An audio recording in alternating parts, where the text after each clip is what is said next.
Fewer than 1 in 3 Australians feel ready for retirement, with trust in super funds slipping and planning gaps now widening. Joining us in the studio is Gilham from Wealth Within. I don't know many people who feel like they're ready for retirement these days. I'm not ready for retirement, but it's not financial. I'm just not ready to retire. Well, there you go. And some of us don't actually anticipate retiring, I might add. Yeah, you're like me, a workaholic. Oh, I wouldn't know what I'd do. I think I'd be a nightmare around the house. I'd be sent to work. Talk to us about why, though, Australians don't feel ready for retirement. Well, a lot of what people do is they keep putting it off till tomorrow because I think they've got a lot of time. But what we're seeing, and the statistics now aren't any different than I've seen for 30 plus years. We're talking most people getting to that 50 plus, going, I haven't planned for retirement, and worrying about how they're going to retire. And we're seeing 60-year-olds really struggling. And you can't blame them per se, because there's been so much going on that just trying to deal with rising prices, being able to save for something down the track sounds pretty tricky. It does, and the thing is, but it's sort of, we're a product of our own BS, if I can say that. Oh, what do you mean? Because, well, right now we're seeing a generation of people retiring who've had compulsory super all their working life. Yep. And we were sold the dream, get into your super and have your pension, your government pension, you'll be fine. But it hasn't worked. Why hasn't it worked? Well, part of it is we weren't putting enough into it. So because we were can I say it, lulled into the sense of security, thinking if we just follow what the government says, we'll have enough money. But the statistics are right now that Australian males and females aren't retiring on anywhere near enough to retire on. Now, when I sit at Tullamarine Airport, am I watching people's superannuation funds fly overseas? Are we spending it now as opposed to saving? Or is it the price of housing and the rising cost of everything instead of putting it into more savings? Part of that is the rising cost of housing, but we're choosing to spend on things rather than actually budget wisely. Because I don't know, when I used to have 100 plus people in my office every single month talking about budgeting and financial management, and I never found one that I couldn't help them find money. It's just the want to do that, and we don't know how. And all the research is saying people want more budgeting advice, they want more online resources, they want more all these tools that have already been around for decades, and we've just got a plethora of them. It's just using them and following it, because anybody can save 10% of their income and put it somewhere and invest it for their whole life. What about trust in super funds? Because that has come into the fore. We've been questioning whether super funds are investing in the right things, whether they're getting too political as well, and also integrity. Four Corners has done a few specials on it. Talk to us about whether the question mark we're putting over super funds is impacting our future. It is impacting our future, but possibly not in the way we're talking about. Super funds are generally passive investors, they're not really active. So I agree with you, they're getting awfully powerful because of the trillions of dollars they have, and they're affecting the listed companies because they're the major shareholders. They're always in the ear to the government, so they want to make more money for themselves, whereas people are far better off having their own self-managed super fund. They'll actually make better returns, and they'll have a lot less risk because they'll be able to be more active. And that's what I talk about, is if you're active, and I'm not talking about trading the market or anything, I'm just saying a bit more informed about what you're doing and active in portfolio management, you'll actually cream the super funds if you have a good self-managed super fund. Retirees, when they look back, what mistakes do they tell you they think they made?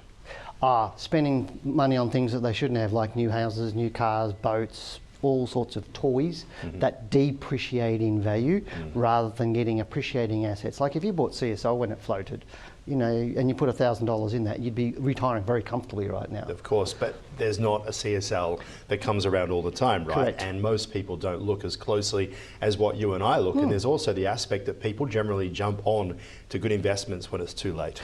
Correct, and that's what I say in my book, and what I've been teaching people for decades is, if you just hold the top 10 stocks in the marketplace and you just kept holding them, you do really, really well. If you keep adding to those when you're young, so if you put $1,000 in 10 different stocks and you kept adding to that all the way through your working life, you would retire a multi-millionaire easily.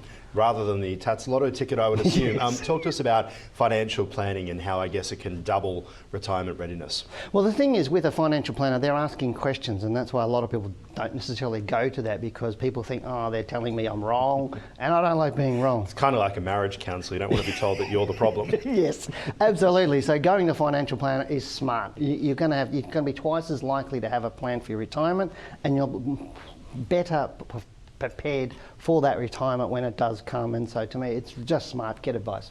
Yeah, it is a good way of putting it. All right, let's move on, because Australia's booming ETF market is now raising red flags with concentration risk, passive inflows, and leveraged products sparking fears of a bubble. I remember the days where we used to love a bubble, but not when it bursts. Talk to us about the ETF boom and why it's creating the bubble. Well, the thing is, for people to understand, is they think ETFs is new sort of thing. All it is the same as managed funds that we had back, decades. But we love new initials. Correct. Because it keeps people feeling like they have to seek advice. Correct. But they're sold as being passive and diversified. Now, we know the stock market crashes every 20 years.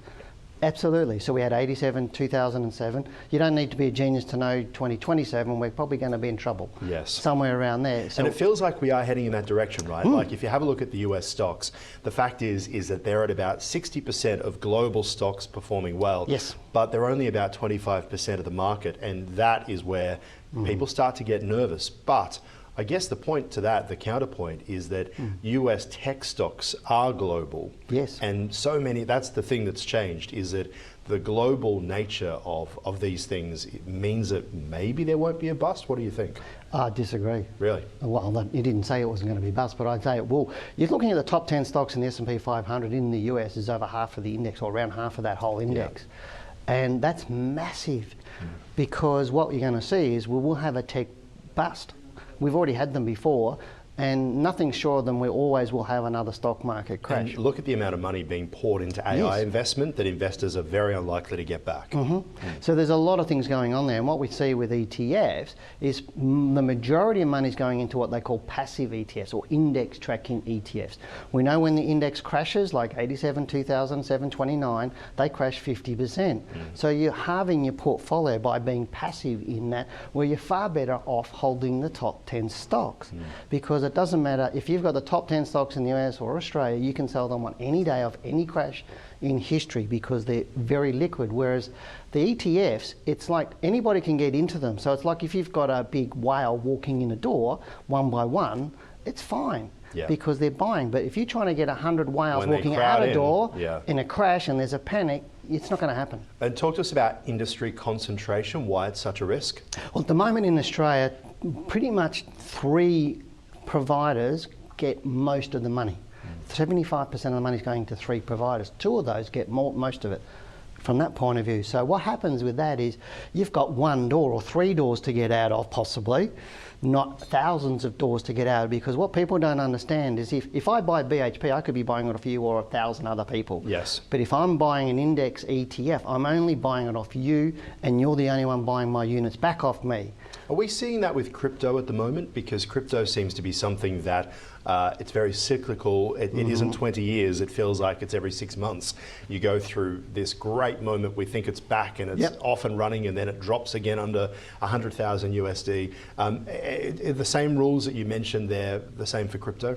Pretty much. I mean, crypto's a little bit better because you've got more players, but it's still controlled by the big whales. Very, very much so. And you are right. It pretty much crashes every year. If you go back the last 4 or 5 years, every year there's 30+% movement down in Bitcoin. And so it's very cyclical. Easy to trade if you understand what you're doing. The vast majority of people don't, because they constantly think it's going up. When we have people who want to come on to talk about Bitcoin when it's going up, and then we contact them when it's going down, and no one wants to. Nobody wants to know about it. They've completely disappeared, and that's one of the problems. All right, direct ASX investments, you think a safer choice? You're talking about the top 10. Absolutely. Is that the top 10 performing right now, the top 10 performing of the year, or the top 10 of all time? I pretty much make it a no-brainer. It's like top 10 stocks by market capitalisation in any year. My research, which I've done several times for my books, just keeps saying these do better than any managed fund, because they are, in Australia, the top 10 stocks are about 35–40% of our market. In the US, as I said, it's close to 50%. So you're buying the market really on 10 stocks. Anybody can put money into 10 stocks and hold those. If you're a bit more active by buying while they're rising and selling when they're getting out with some just real simple tools and analysis, you actually cream it. And they're quite often heavily regulated and based on what Australia does well, which is, of course, banking, which is heavily regulated, and digging stuff up and selling it to China. Dale Gilham from Wealth Within, always appreciate you dropping by. Ticker, thanks so much for your time. My pleasure.